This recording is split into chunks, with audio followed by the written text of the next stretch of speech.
Alright. Hello, YouTube, and welcome to another episode of The House in Fata Morgana. So, a lot of big developments in the last episode. Um,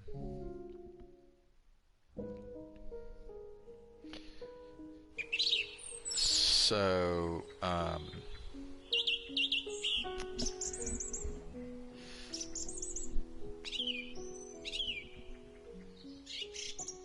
Giselle was, still trying to kind of repair the relationship between herself and Michel. So she decided to go to his bedchamber, and he wasn't there. But then she found something in the bedchamber that intrigued her. So she looked at it, and it was a painting. And it looked like it was a painting of the white-haired girl. And she says that she was tempted by the witch's voice to check this painting out, and then Michel caught her and pulled a knife on her. And then he said that he knew about his father sleeping with her. And then it flashed back to when Giselle was an Abigail for the Bollinger family. And it turns out it wasn't so much that she slept with his father, as much as it was his father raped her, basically. And then, of course, she gets all the she's the target of everybody's attack for getting raped by this guy. He gets absolutely no punishment or anything for it, and she, for getting raped, gets punished by getting sent off to the mansion. So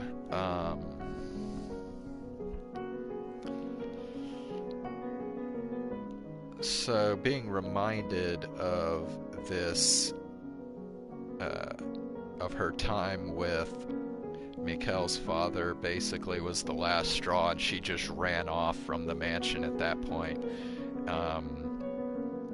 And then after she got a little ways away from the mansion, she vomited and collapsed, and then she was found by a villager. It's a local village, or I guess a nearby village, and there was a man who found her and took her in and nursed her back to health. And so now she's thinking that she's gonna try living in this new village. So that's where we left off. Whoa, it's someone new.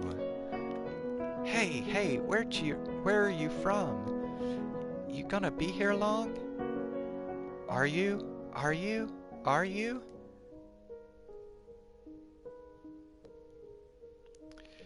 We hardly ever get visitors here, so they're downright awestruck by you.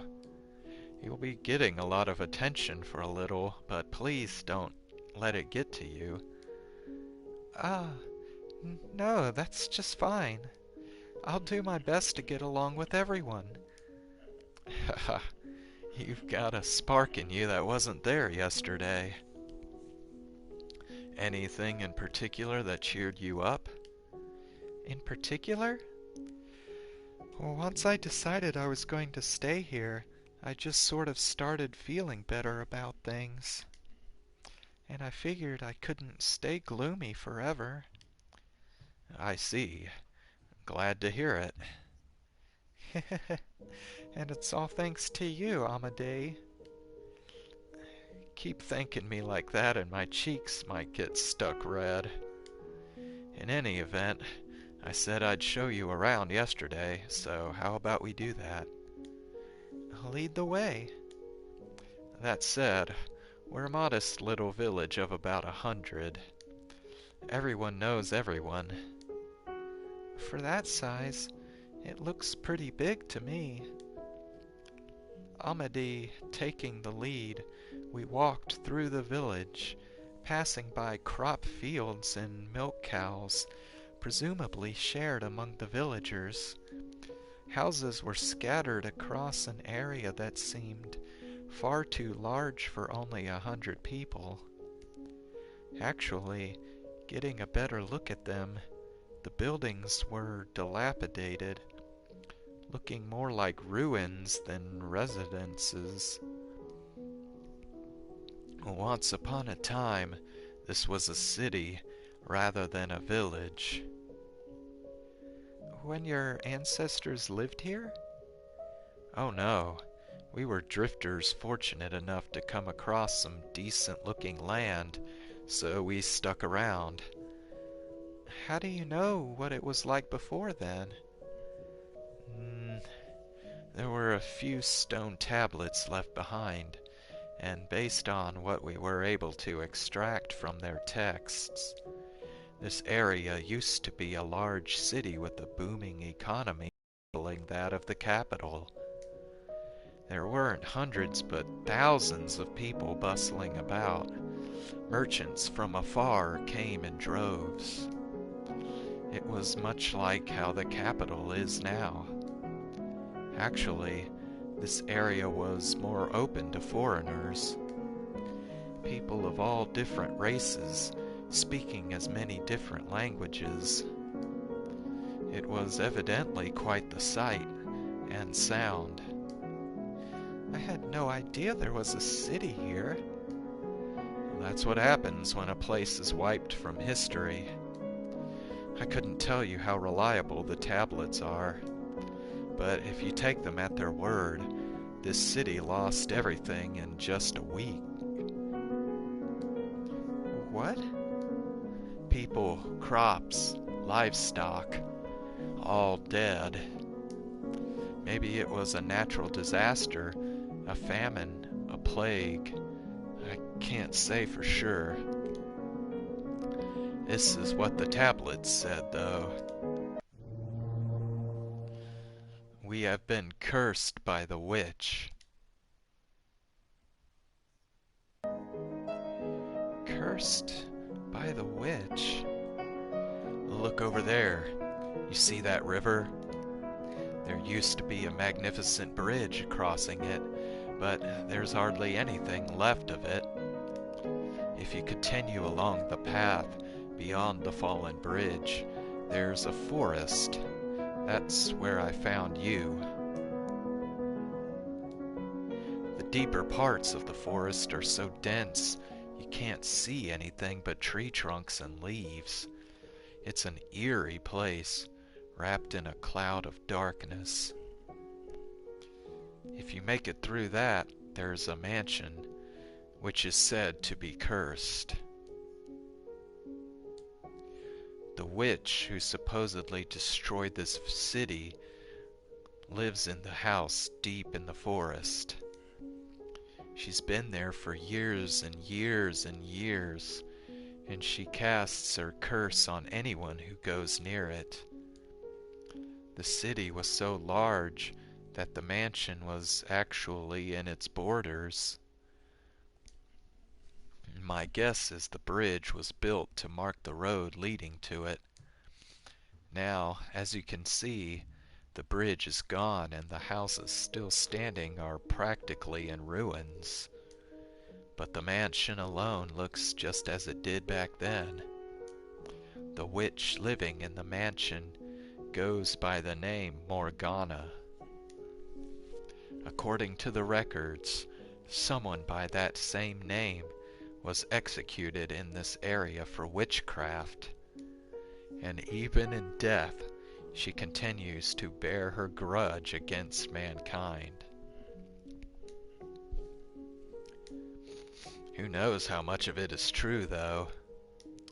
Truth or fiction, The story has taken root in this region. The city's history may be lost, but the legend of the witch continues to be told. People have a tendency to keep stories alive that scare them. Sorry, I didn't mean to disturb you. No, I'm fine. You're best staying away from the mansion in the forest, at any rate. There's no saying what might happen if curiosity gets the better of you. Better safe than sorry, if you ask me. Aside from the mansion, this is as peaceful a village as you'll find. I don't know where you came from, but I'm glad you didn't end up wandering up there. I know all about the mansion and who lives there. I was there, after all, with Michel for a full month. But I don't remember any cursed witch. Just a man with a bone-chilling glare. Maybe the rumors about a witch living there were spread by him. Or perhaps even his family. I could see them doing that. But none of that matters to me anymore. I'm never going anywhere near that house again. The witch's curse, Michel, they're nothing to me. With nowhere else to go, I ended up in this small village. There was no denying that there was very little to speak of here, but I found peace in that nothingness. I couldn't have been more blessed than that such a kind man had found me and welcomed me into his village. The village ran entirely on its own crops and livestock. They had no currency, merely bartered among themselves. Coming from a merchant's family, everything felt so new.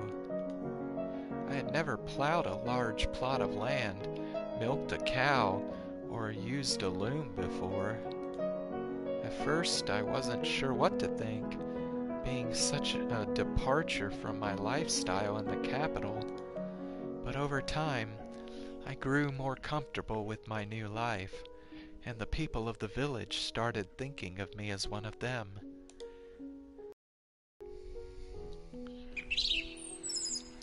Come on, Giselle, come play with us. We're playing hide and seek today. Can't, sorry, I'm spinning yarn. You can do that later. Come on, play with us. Ah, stop that. Don't pull on my skirt. Oh, all right, you win. When I'm done with this, I'll join you.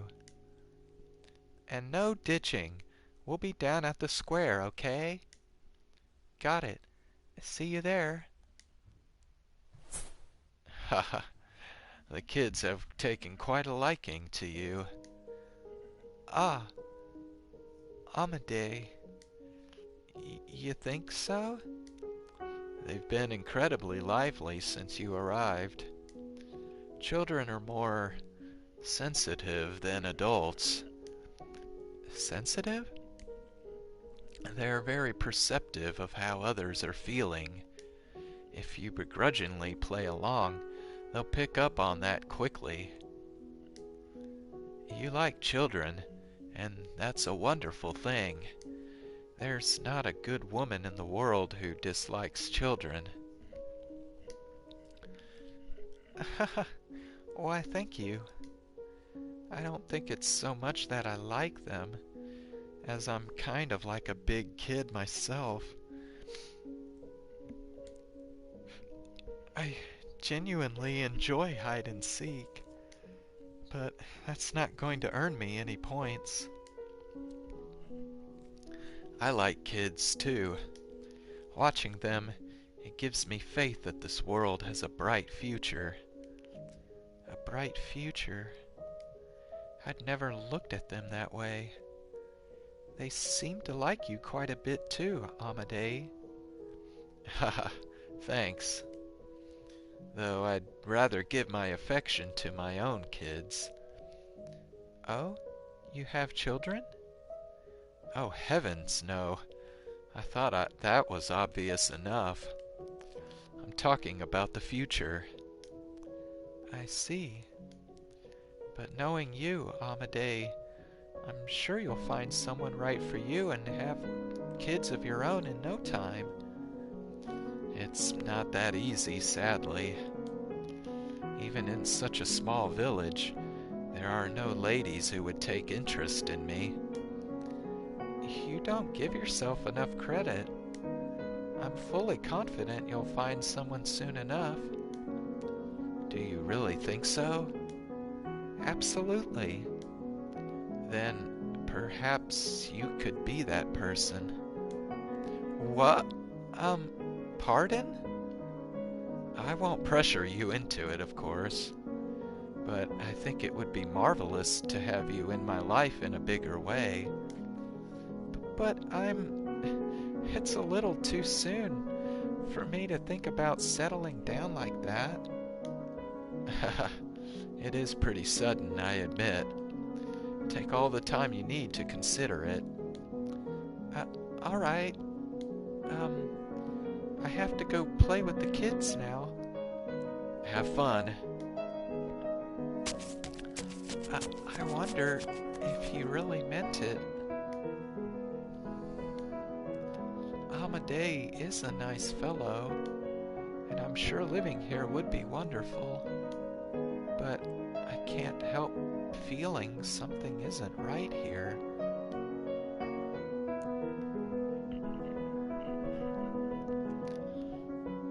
Why am I thinking about him now of all times? That man has no redeemable qualities, not one. As it turned out, Amadei was serious about his proposition, and he brought it up every time we ran into each other. Unable to give him an answer, I found myself constantly apologizing to him. Soon, winter started giving way to spring. On a day when the air still had a brisk winter bite, and budding seedlings battled to break through the earth, the seams holding the village together began to come loose.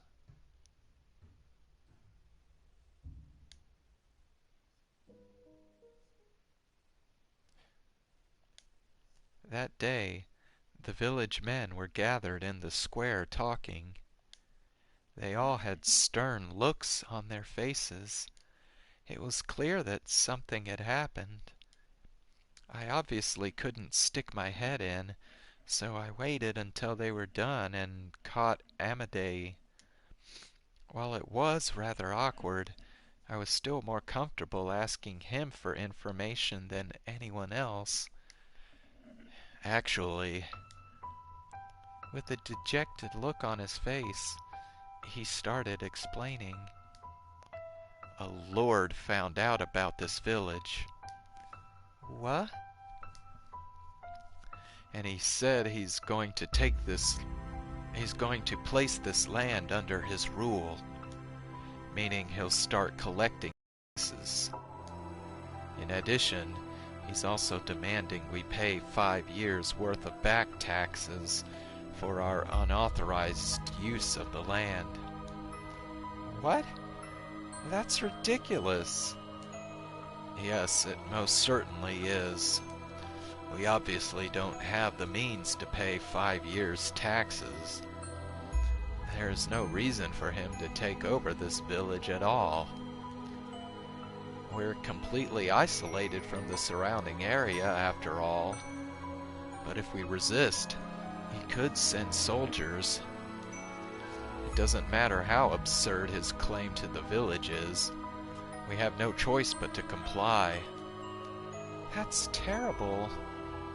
What are we going to do then?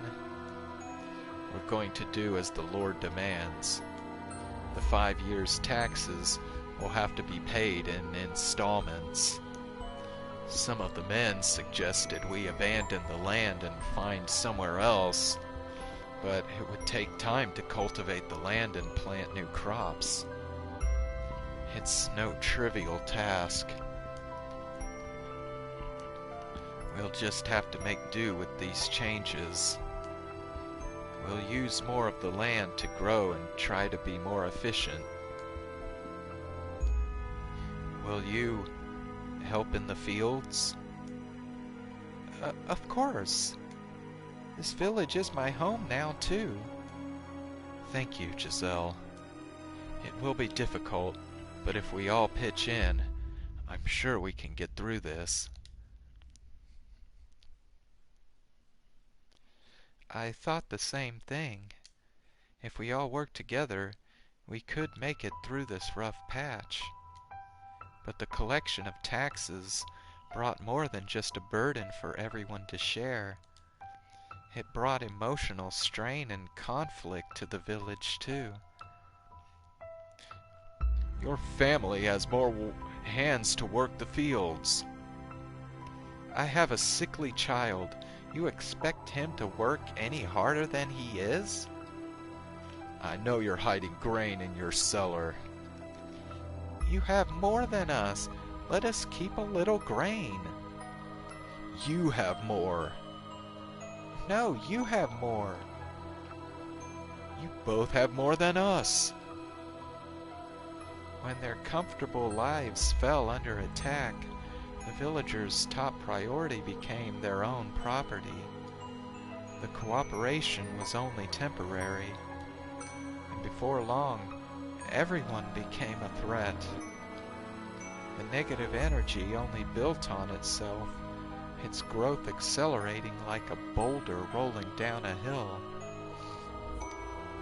And it wasn't long before their sights fell on me, the outsider.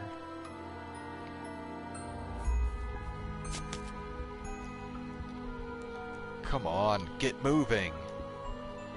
Ow! Stop that! Why are you doing this? I'll stop once you've told us everything. Told you every what? One morning, a man dragged me from my house and took me to the square. There, the entire rest of the village was gathered, all eyes on me. What? What's this about? Oh, don't play stupid. We all know it was you. What was me? The thief. Midday? From the crowd appeared someone I knew quite well, the ever-affable village representative, the man who had saved my life. But in his eyes now, I thought you were better than that. Was contempt, anger, scorn. So many different shades of negativity. I recognized what I saw in his glare immediately, as someone who had been subjected to those looks before. But why? For what reason was he looking at me like that? I couldn't make sense of what was happening, so I just stood there stupefied. There's been a rise in reports of people having things stolen lately. This village is too small to attract bandits, though. Since the Lord now demands we pay him taxes, even the smallest item lost can have a dramatic impact on a family's living conditions. What you've done is no joke. Wait just a second. I haven't stolen anything. Why do you think I... You have been seen in the act. What? So long as there is testimony against you, your guilt is assured. Who says they saw me? I swear I didn't do anything. They're obviously lying. You're the one who's lying. You've been playing us for fools this whole time. Everything was fine until you showed up. We managed not to get found until you showed up. No, that's not my fault. Giselle, apologize to the village and return what you've taken. Hamadeh, don't you believe me? There were multiple witnesses. Several different people saw you stealing. I've known these people long enough to be family, and I trust them like family too. They're not liars. But no, they're framing me. I didn't steal anything, I swear. Framing you? Now you want to put this on us, woman? Unbelievable. Have you forgotten we welcomed you into our village? Hamadeh, please believe me. You of all people should believe me. You've been avoiding me of late, haven't you? What? Because you had something to hide, correct? No, What other reason could you have to avoid me? Why? How can he say these things? Why won't he believe me? Now, return the things you've stolen.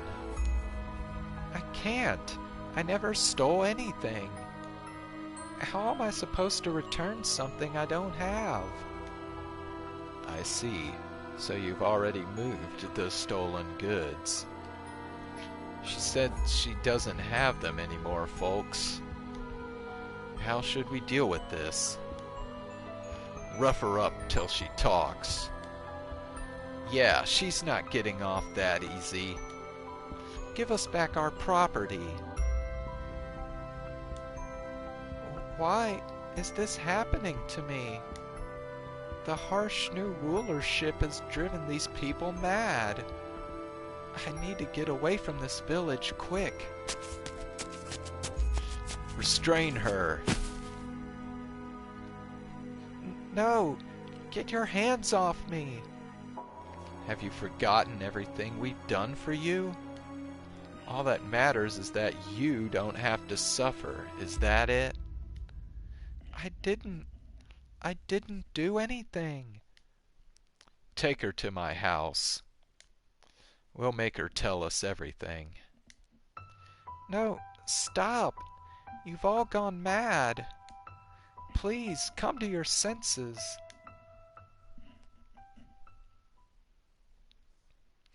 With men on all four sides of me, I was dragged into Hamadeh's house.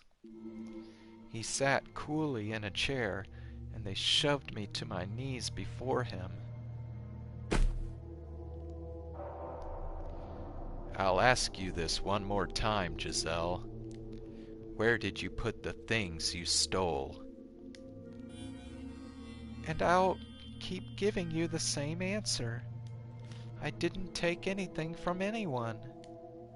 Please believe me. Do you swear with God as your witness? I do. I swear with all my heart. You don't actually believe her, do you, Hamadeh? She not only sold us out to a lord, she's now threatening to make our lives downright impossible. Again, that's just a coincidence. Listen to me, Hamadeh. Thus saith the Lord of hosts, the woman hath committed 3 sins. She has lied, she has stolen, and she has betrayed her fellow man. Why are you doing this, Hamadeh? You were such a good man. I am deeply disappointed in you, Giselle. As much as I don't want to do this, I have to get the truth from you. Hamadeh, Ah, of course, why didn't I see it? I'm still just an outsider to them. Why would he believe a stranger's word over the word of the village, his family? The water. What? A man set a wooden well bucket on the floor in front of me. In it wasn't clean water from the well, though, but grimy, murky wastewater. I reflexively turned my head from the stench, but a man behind me grabbed me by the hair, and before I had a chance to realize what was happening, the world around me went brown. Ah!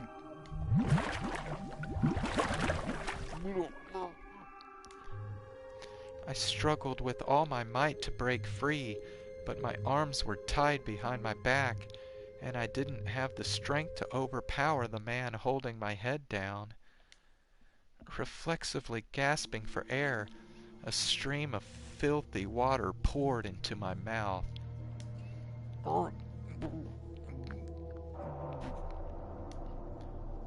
Pull her out. We get nothing if she dies.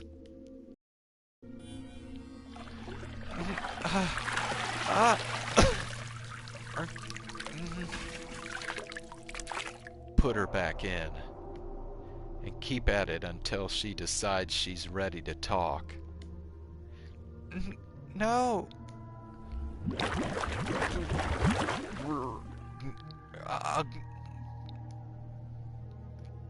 How unsightly.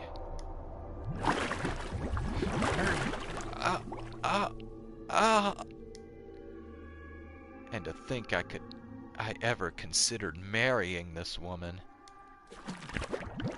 Stop! We can stop whenever you want, Giselle. You just have to tell us the truth. Please!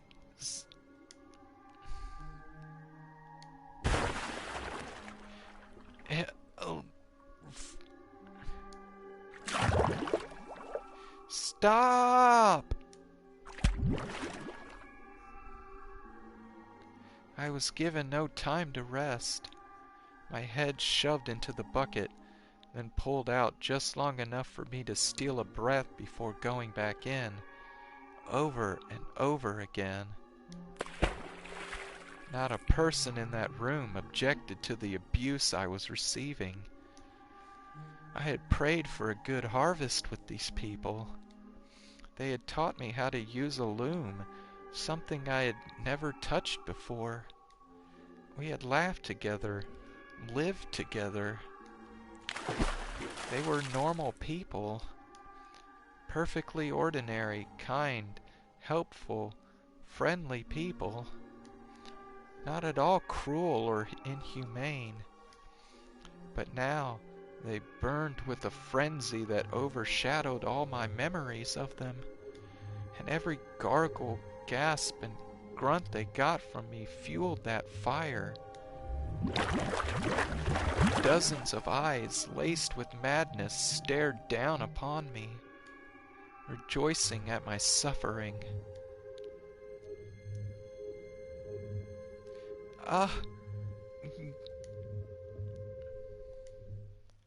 My consciousness was slipping away from me. I thought I could hear laughing and chattering, but it all passed through my ears as mere noise, nothing I could make sense of.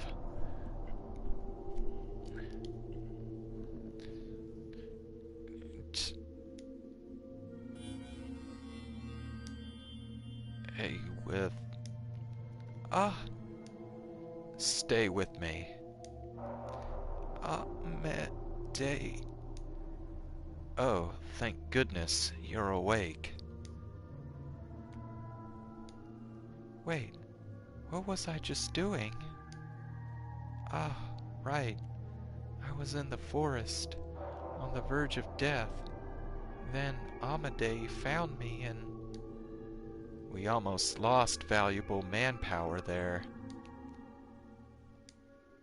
We were just discussing what to do about you, Giselle, and we decided to make you village property. No, he didn't save me. If you agree to work for us, we'll put this whole nasty mess behind us. You may be worthless in the fields and terrible with a loom, but there's plenty you can help with. What are you going to make me do? You like to get your hands dirty, and considering I found you half dead in the forest, I doubt the rest of you is any cleaner. Day. It seems we've come to an agreement. I'll keep watch over her starting today, to make sure she stays in line and doesn't steal anything else. Dirty stays in line. The way they're looking at me. They didn't have to spell it out. No. Anything but that. Please, have mercy. If you're begging for mercy, that means you know you've done something. Let's see. There is one way, Giselle. What? Give back what you stole, naturally. But if you're going to insist that's not possible, then bring us something of equal value. I... And if you can't do that, then your life belongs to the village. The men were cackling. They knew I couldn't do it, and they were enjoying watching me squirm. Take your pick, Giselle. Something of equal value. If I can get that, then you'll set me free? In that moment, a little bit of darkness bubbled up in my heart. Something maleficent whispered in my ear. If you are in need of money, help yourself to some of the furniture. There's a village not far from here. Trade it for food, then make your way to a larger town.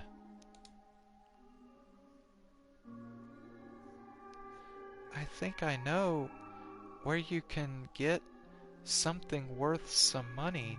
Oh shit, dude. If she tells them that she knows about what's inside the mansion, they're gonna, like, suspect her even fucking worse, dude. I don't know if this is a good idea. The mansion in the forest has some fairly valuable furniture in it. Ah, oh God.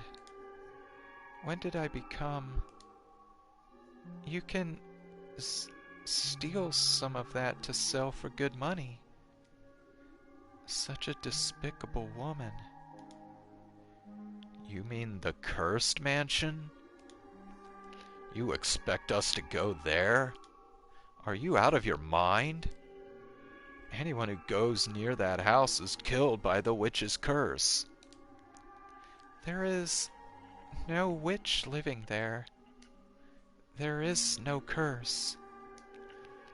Giselle, what do you know about that mansion? I lived there for a while. Well, for a month. You what? The son of a noble lives there. He's human, and he's alone. A noble? What's a noble boy doing this far from the city? I presume he was banished there. I was sent to the mansion from the capital to act as his servant. There was plenty of value in the house. Shelves lined with books. There should be more than enough to pay the Lord 5 years' worth of taxes. Is what you're saying true? I would not lie.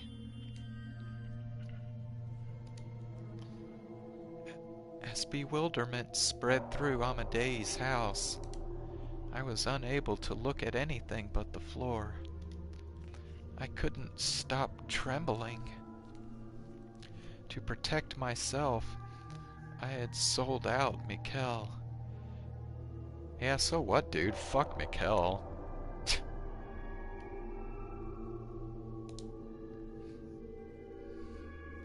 You swear there's just a single man living in that house? Yes, it's only him.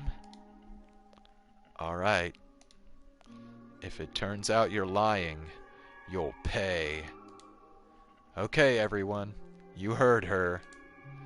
Tell all the young men to get ready. We're going up to the mansion in the forest. And just to be safe, make sure everyone brings something they can use as a weapon. Alright, and when they all leave for the mansion, she should just fucking run away from the village.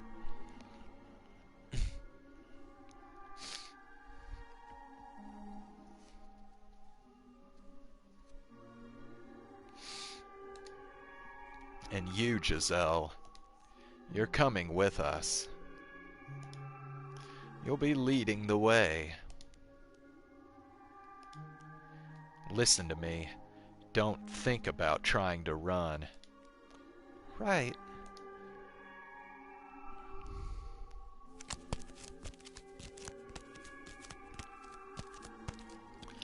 On the cusp of springtime, I found myself trekking through the dreary forest I had thought I would never set foot in again. How had I ended up here? How come I could never manage to avoid getting myself in these situations? And who would have guessed that my reason for returning to the mansion would be to loot it? I prayed for God to show even a little mercy and ensure Michel wasn't around, though I knew the chances of that happening were almost zero. After several hours of walking, we broke through the thick woods, and the mansion appeared before us. Like its surroundings, the house was bleak and uninviting. Even the midday sun seemed disinterested in shining its light upon us.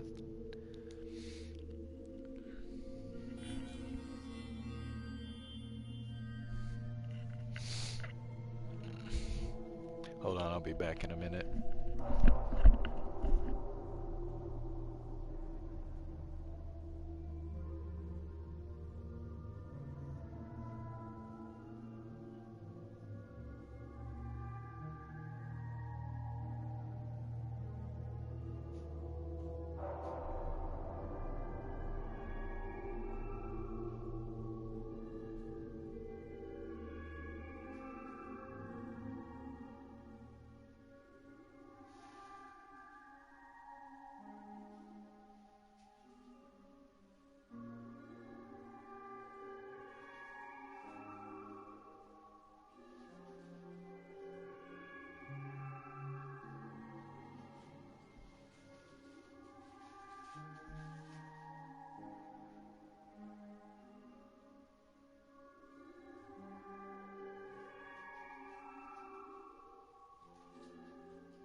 Despite, on the surface, there not being much of anything impressive about it, the entire mob stood speechless before its overwhelming presence. But the men had weapons, and they were fueled by avarice, which gave them the courage to approach this place they wouldn't normally otherwise.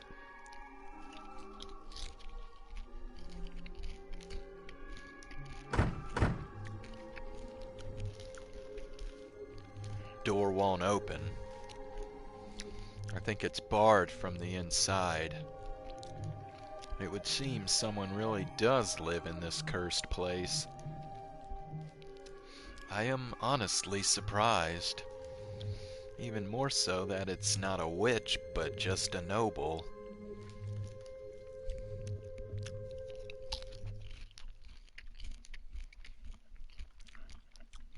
The door's old. We could break it down. Yeah, let's bust it down. Hold on, there's no need to be barbaric. Did you even consider knocking on the door like normal people? You sound like a band of thieves. Ha! That's something else coming from you. Who do you think proposed this plan, Giselle? You?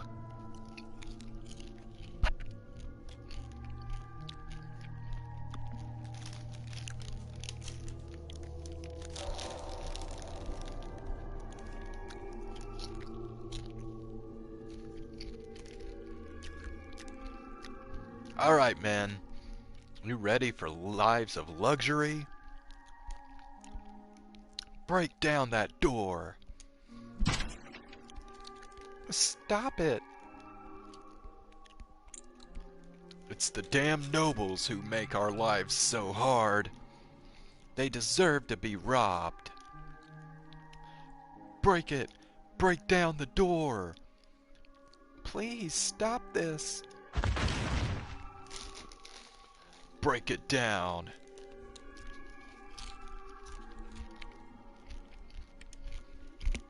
Break it down.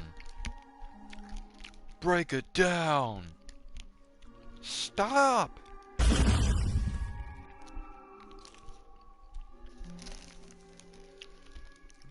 All their repressed emotions detonated. They battered the door again and again and again.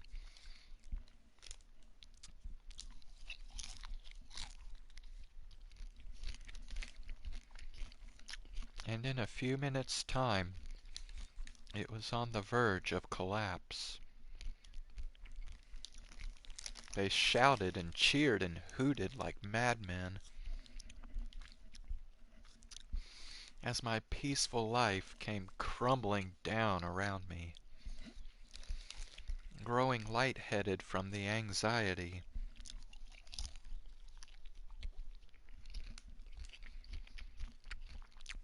I squeezed my eyes shut, unable to bear it any longer,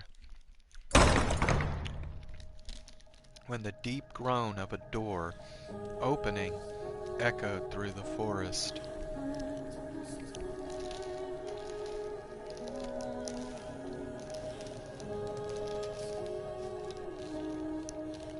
Oh shit, dude. I just thought of something. You know how we never actually found out what Michel's curse is? What if he, like, transforms into, like, a beast or something and just slaughters all these dudes, and then everyone blames Giselle for it, even though Giselle had no way of knowing?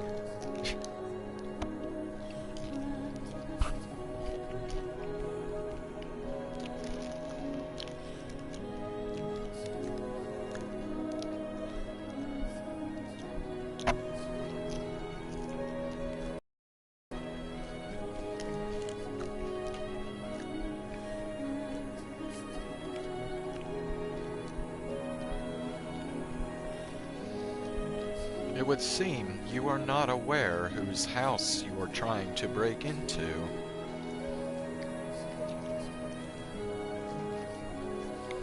The world went silent, like time had come to a stop. No one could manage to say a word, only stare at the man who had appeared from within the mansion.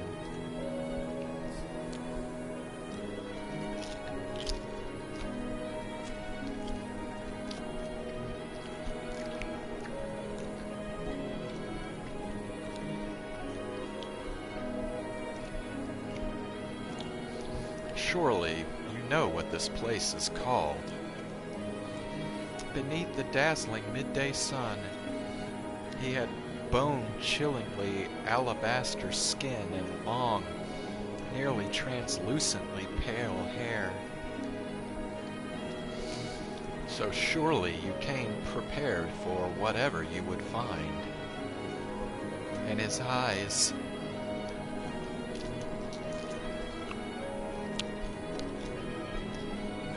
were like two blazing infernos staring out across the mob.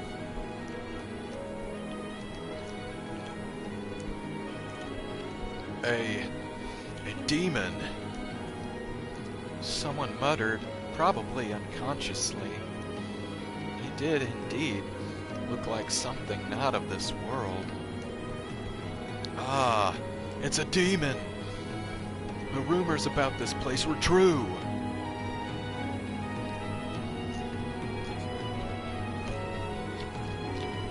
A cursed demon lives there. Demon? Him? Michel? No, he's not cursed. Indeed, I am cursed.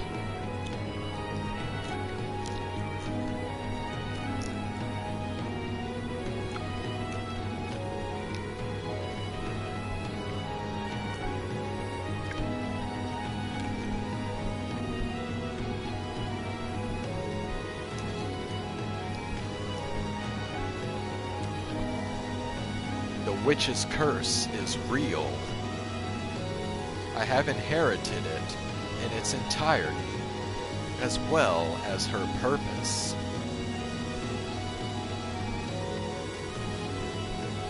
A witch, a demon, a spirit impure. Call me whatever you wish, for the truth shall not change. I carry within me an eternal curse. Behold my flesh, pale as the moon. No red blood flows beneath this skin as it does yours.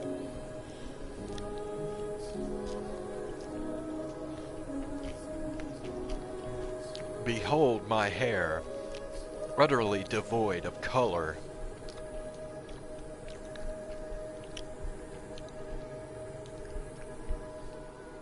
Offered up to the devil as part of our pact.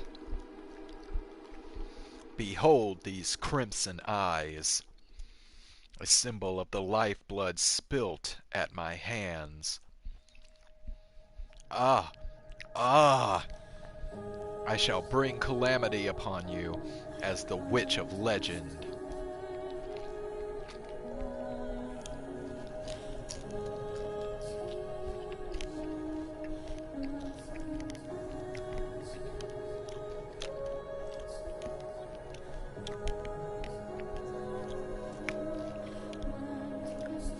Never-ending famine, plague, catastrophe, suffering for generations.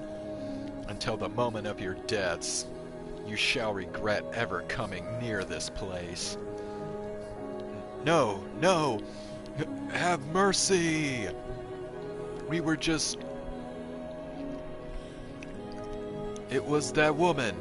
She brought us here, tempted us with promises of wealth, deceived us, told us to pillage this house.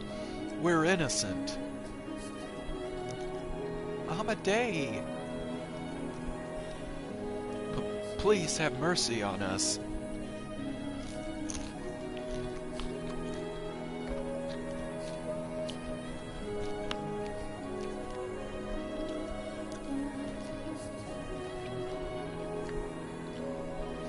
Give her to me then, as an offering.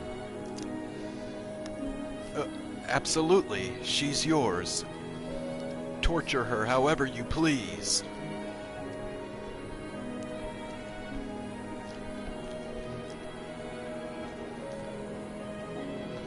What's the saying here that applies here? Well, actually, you could apply the saying that Jean Ling from Genshin Impact always uses. Out of the frying pan, into the fire. That's what's happening to Giselle right now. The village is the frying pan and the mansion is the fire.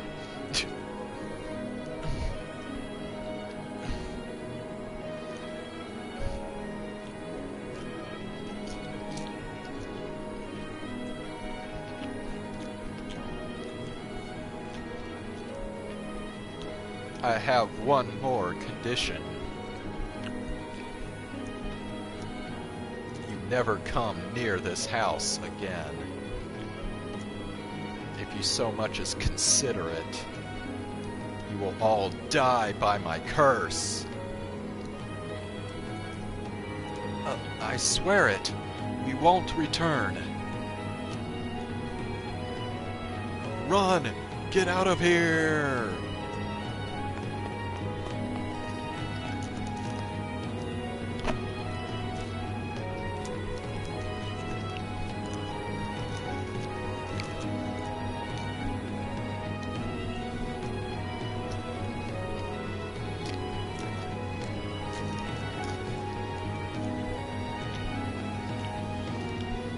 Without so much as a glance back, the villagers scrambled into the forest, and Amadei, the man who had rescued me that night, went right along with them. Is there kindness in the world? I wasn't sure what to think anymore. Don't think I'm helping you. His voice rained down upon me, but I couldn't lift my head. There was such a gaping void in my chest. I had no idea what questions I should be asking anymore.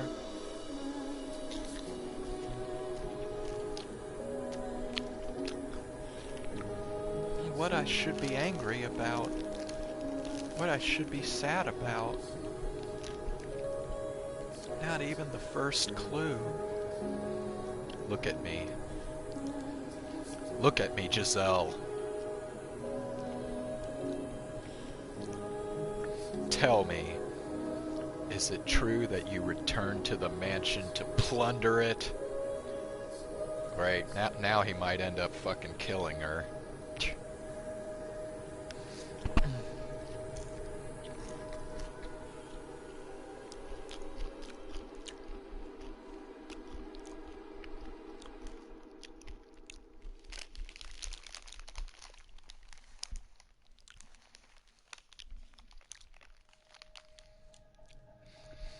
That you brought those men here to rob me of my valuables? Answer me, Giselle. Yes, it's true.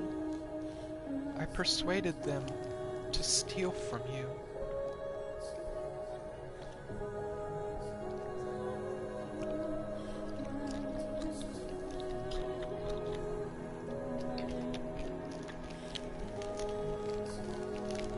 Are you really so desperate for money that you resort to looting? Just how low will you go? Not only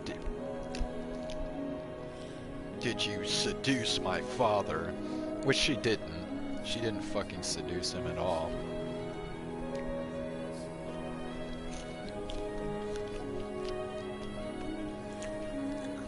Not only did you go digging around for information about me, you brought a mob to this house. And they were armed, too. Were you trying to get me killed? Answer me, Giselle!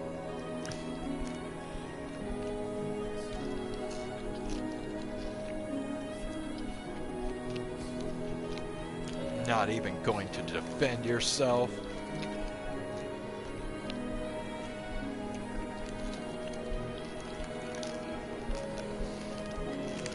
Your scheme failed, so you're retreating into silence?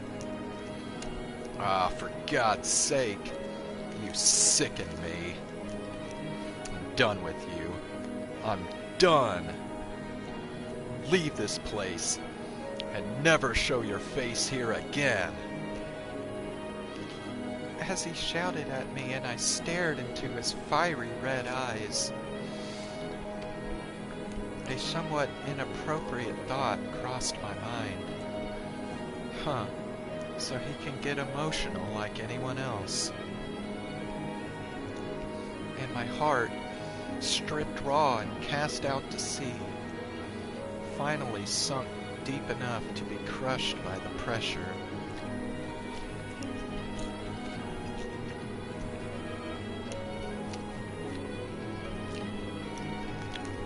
Me. What?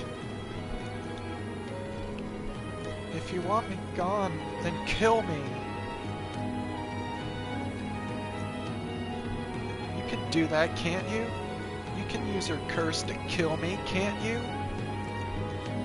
And do it. Right here. Use your power. Take my life. If you don't want to do that, stab me with your knife. Kill me. Kill me. Kill me! What? I'm done. I can't take it. I'm through with this whole world. No one will believe anything I say. No one cares one bit about how I feel. They just walk all over me, laughing. Why? Tell me why? Why is this happening to me? I never stole anything.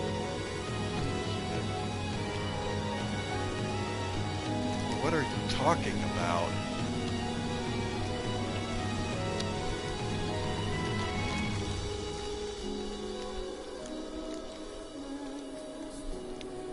I tried my best to look happy. I thought everything would work out if I could keep smiling.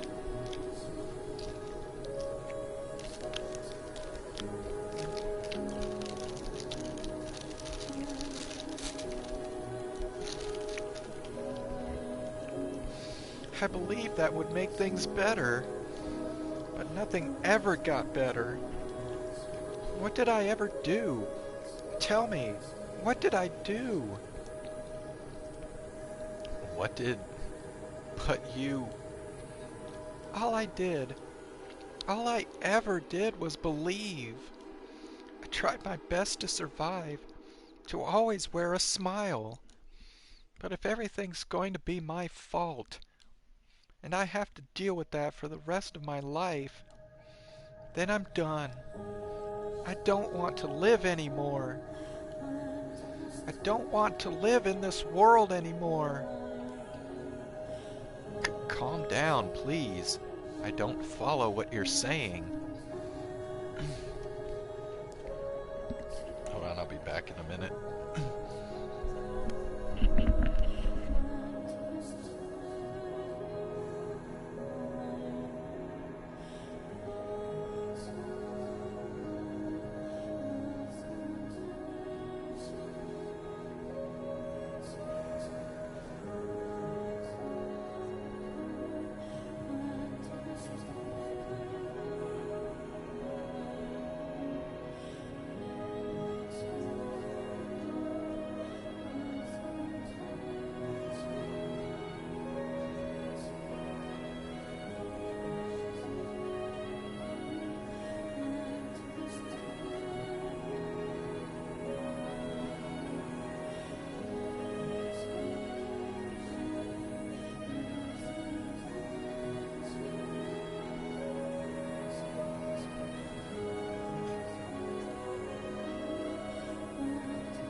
Alright, I'm back.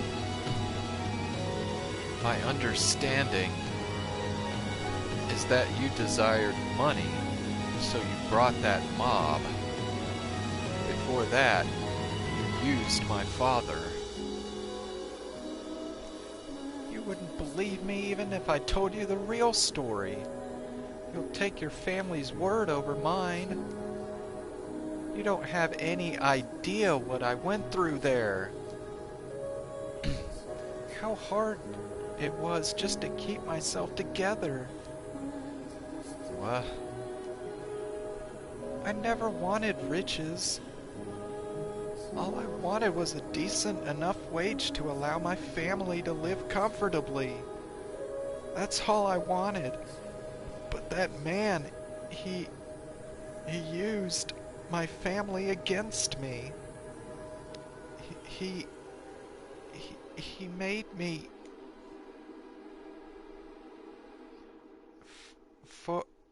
forced me to he he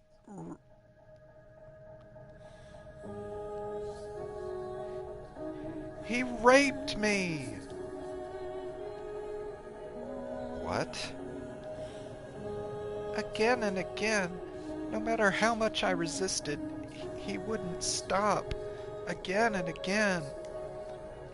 He threatened me, beat me, cut me with a knife, over and over and over again. What? My father raped you? No one would believe me. I did nothing wrong. You don't believe me either, do you?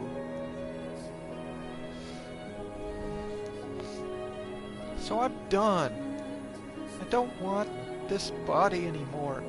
I don't want to live like this anymore. I can't take it anymore. Help me, please. Set me free. Kill me. Kill me already. Use your curse and kill me. Kill me. Ah!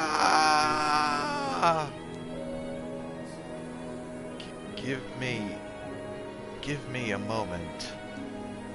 I need time to process this.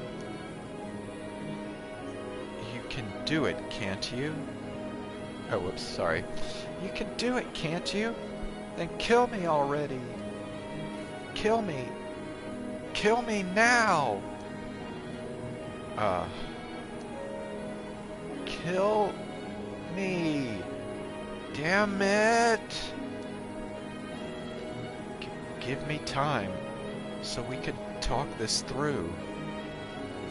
I want to hear everything from the beginning.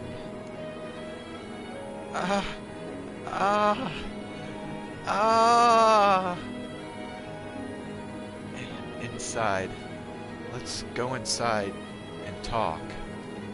The light hurts my eyes.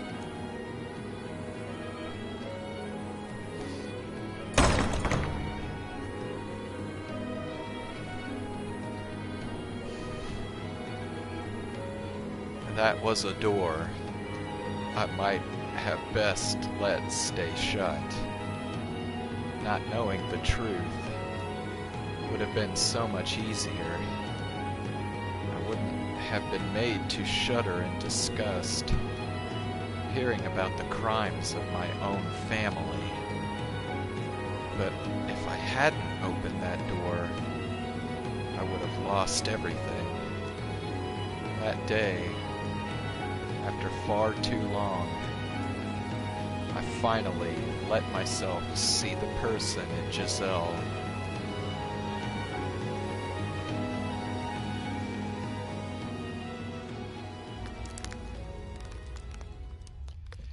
Giselle didn't recover for some time after I managed to get her inside. unsure what else I could do for her. I had her sit before the fireplace and waited in silence as she sobbed. I had no idea what one was supposed to say to someone who was crying.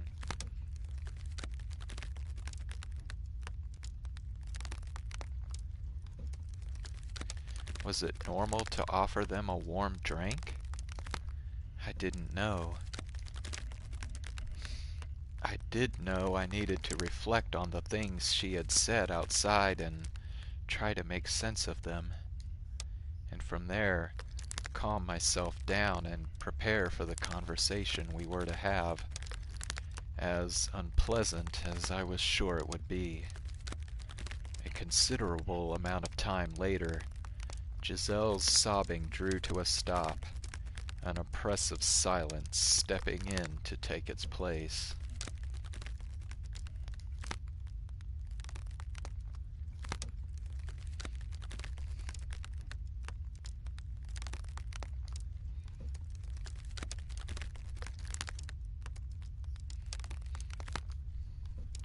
For far longer than was comfortable, the only sound we heard was the gentle crackling of the fire. I had to say something. I knew that, but what I didn't know was how to begin.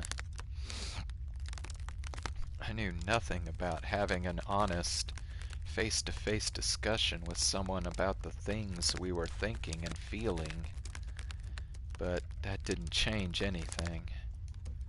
I had to do it. Even if down that road lay truths I would be happier not seeing. Giselle, could you please tell me what you did what was done to you at my family's home? How you ended up coming to this mansion, and what happened after you left? I would like to know everything, from start to finish.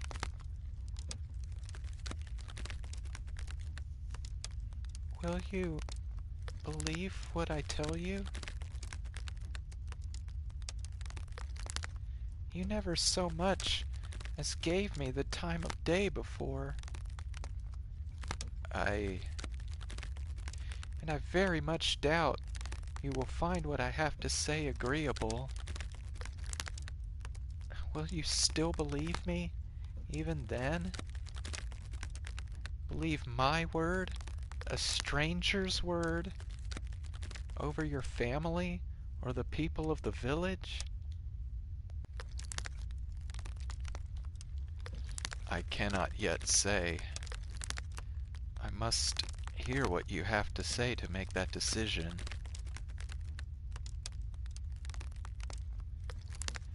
I suppose that might be better than you saying you'll believe me unconditionally. All right, I'll tell you everything. Just know that nothing I say is a lie. Understood.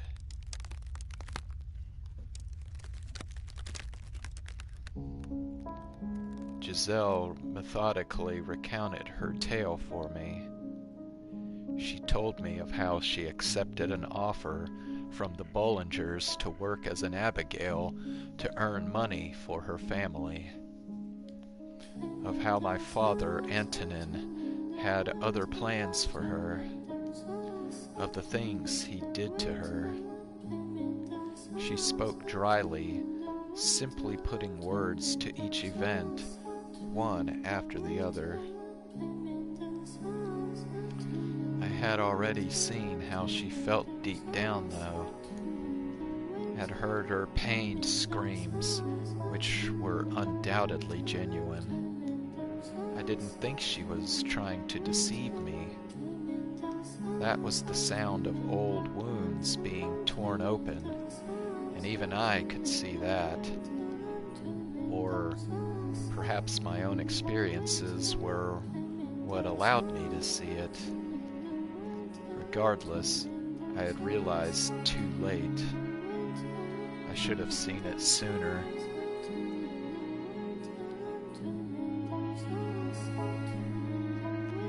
She described it all mechanically to remain detached from what had happened to her, to protect herself.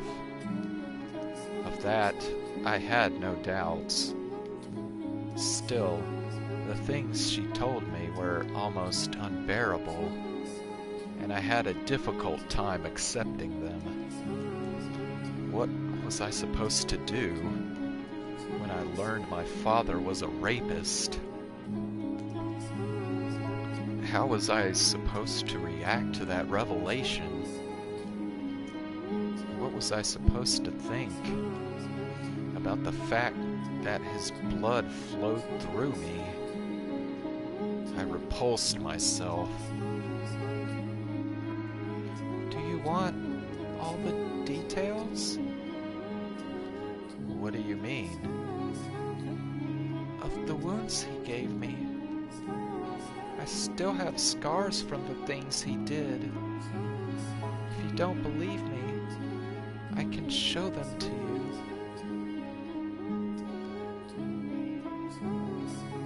No, that won't be necessary. I see. That's a relief. I don't think I could have handled that right now. I hadn't turned down her offer for her sake. I only did so because I didn't think I could take any more. I averted my eyes to protect myself. Why had I taken my mother's word, brushing aside everything Giselle had said and done? I knew good and well my mother was no longer in her right mind. So why had I thought her letter the truth? Why had I been unable to think rationally? There were, I believe, several factors. My childhood, my past, the witch's whispers, and above all, my own character, consumed with distrust for everything. I had to face it now, to open my eyes once more, to look at everything I had pretended away until now. I was not completely blameless for her suffering after all. Please continue, if you will. I left off at the point where the mistress discovered what was happening, I believe. I was sent to this mansion to atone for my sins. Sins that she didn't even commit. It was decided I would be sent here rather than being executed, which is what the mistress wanted. At first, I assumed it would be essentially a private prison, but in the carriage on the way here, I was given a letter. A letter? From whom? It didn't say, but your father was the one who ordered me here, so I would guess it was him. The letter was very concise, simply explaining that there was someone already there.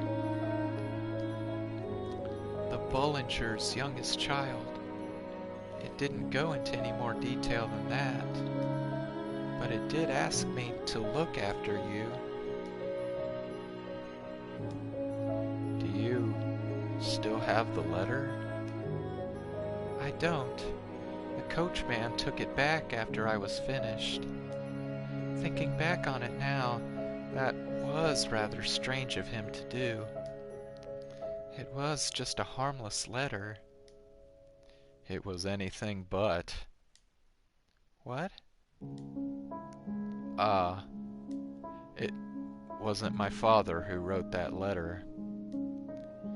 He believes me to be dead, so he would have sincerely thought he was banishing you to an empty house in a remote forest. The writer couldn't risk leaving anything that might suggest I was still alive.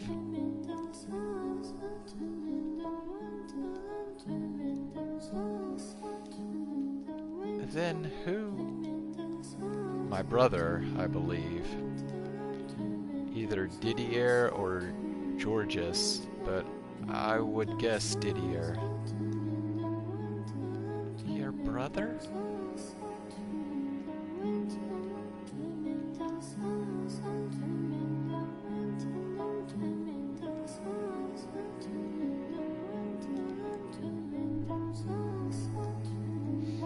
Why would he? I do not know.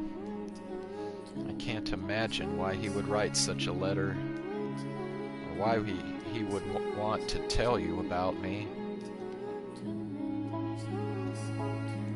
I don't believe he had any ill intentions, at least. I mean, he asked me to look after you. That makes it sound like he's concerned about you. Then why doesn't he stay in contact? Why does he never respond to my letters? It's a bit late to suddenly start being concerned. No, never mind that now. Please tell me the rest. All right. Giselle resumed her story from the day she fled the mansion, terrified by my behavior.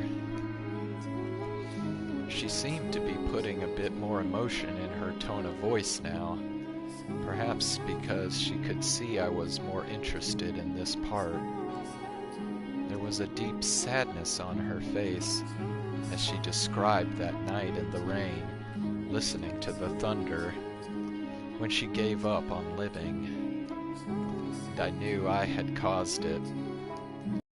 She then told me of the time she spent in the nearby village, how at first life had seemed wonderful,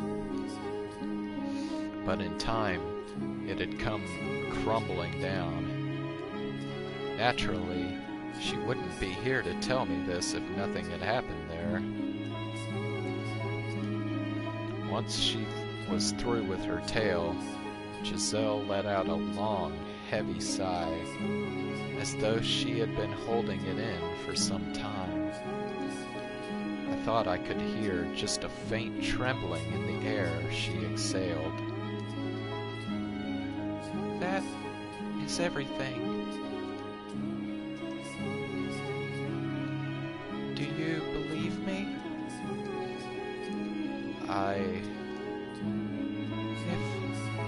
If you don't, if you still think I'm deceiving you, then I won't argue with you. That's fine. If that's the case, please just kill me.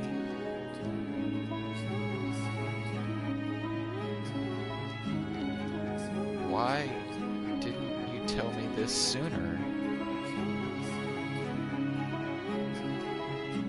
I know I wasn't very open to anything you said, but if that day, when I found you in my room, you had told me I was mistaken, that the sin belonged to my father, it might not have turned out like this. The knife. What? You were holding a knife. I can't handle blades anymore. Ever since what happened, they scare me to death. Just the sight of one in someone's hand, and I start thinking they're going to use it on me. I can't help it.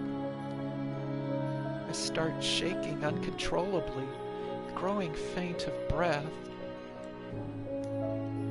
The world goes white. I can't even form words. There's nothing I can do. Ah, now I finally see. She was grimacing in pain. The day the package arrived, when you knocked my hand away. Because I was scared. Because it reminded me of that time. I had assumed she was simply jumpy from a guilty conscience. I felt nauseous, realizing I had been pouring a constant stream of salt onto her unmendable wounds. What a damned fool I was. Why did you get so upset at me? Why did you have to point a knife at me? I didn't want you snooping. If you meant to sell information about me, I thought I had to do anything in my power to stop you. I'm still not convinced it was necessary. I was unarmed. I couldn't fight back. You didn't need a knife. I have nothing left anymore. So I'm going to tell you exactly how I feel. You're a jerk. What you did was inexcusable. You may not have hurt me physically, but you still hurt me. Humans are frail creatures. They wound easily. Apologize. What? Apologize to me. I said apologize. I'm sorry. Again.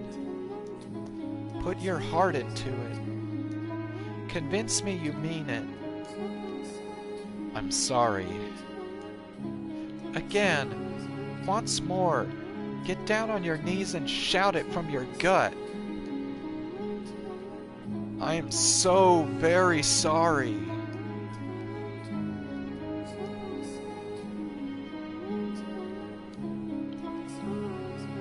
Was that a laugh? Jeez, you're such a strange man. Strange?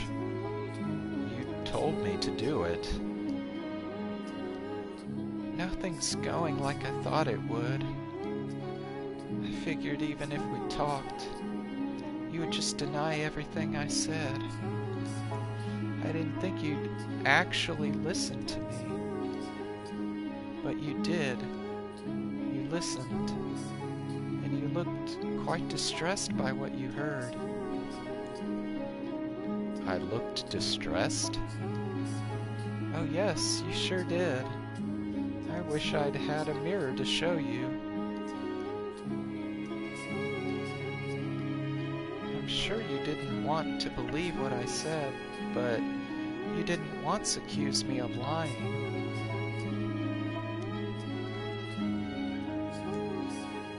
You faced up to the truth, and you apologized. I seem to have had the wrong impression of you as well. I didn't try to see you for who you were, instead letting myself believe you were someone to be afraid of. To be honest, I didn't like you very much. The feeling was mutual, but for some reason, I don't feel that way now. Is it guilt? I need to apologize to you too. Apologize for what? I led the villagers here. I almost sold my soul to the devil. I tried to sell you out to save myself. And for that, I am truly sorry. I don't understand. What? Do I need to get down on my knees too? No, that's not what I meant. The blame falls on the village for falsely accusing you of stealing. You were a convenient scapegoat for the real thieves. They planned to take advantage of you from the start. That Amadei was probably in on it as well, to get back at you for rejecting his proposal. Plus, giving the village a single target to let out their frustrations on would, in a way, help unify them. He used you to meet that end.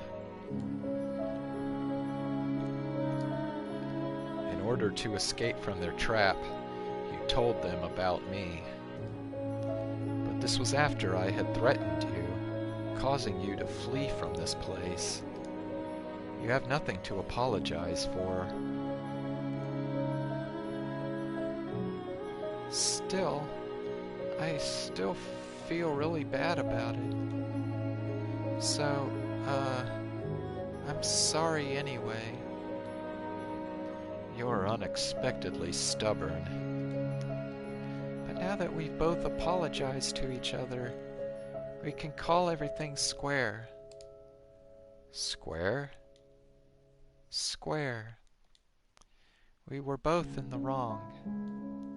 So we apologized, and we forgave each other.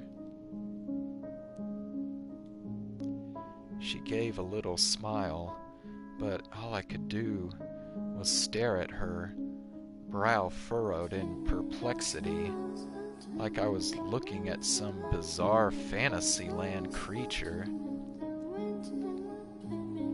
The weight of our crimes was not equal. What I had done to her was so very much worse. Furthermore, I am Antonin's son. His blood flows through me. Can you honestly say you don't find me revolting? That you're willing to forgive me for that? I didn't think I would be able to. If I were her, my grudge would extend to all of my family, everyone I had ever come in contact with. I can. Although you don't need forgiveness for being his son. Being related to someone doesn't make you responsible for their sins. It wouldn't be fair to blame you for that.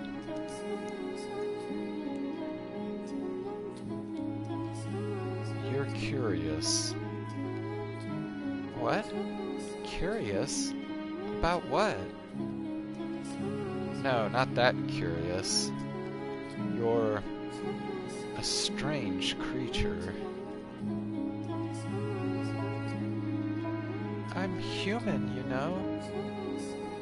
Yes, I know you're human.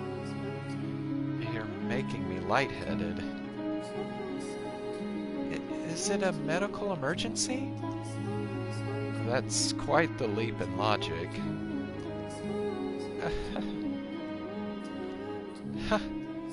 You know, I was at my lowest just a little bit ago. Now I'm laughing again. It's odd. I never expected I would recover at all. I was just as surprised as her. She had been through hell, and she had more than enough reason to despise me, to shower me with vitriol. But instead, she was smiling. And even more unexpected was the fact that I felt relieved to see it.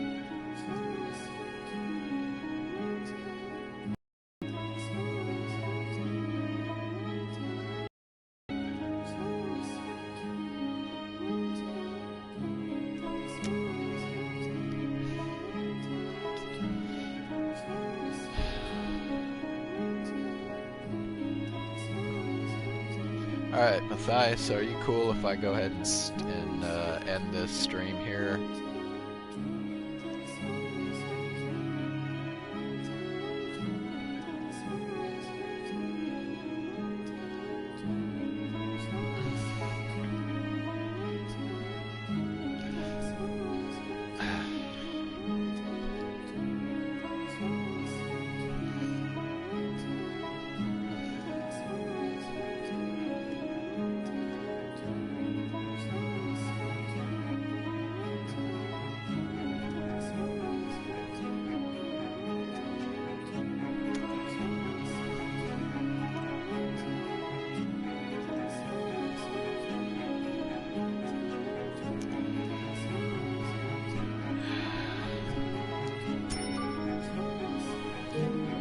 Alright.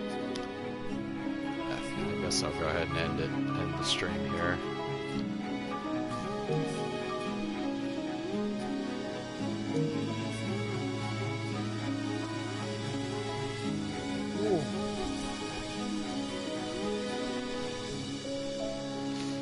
Okay, well, thanks for joining, and I will be back again tomorrow, so enjoy the rest of your night.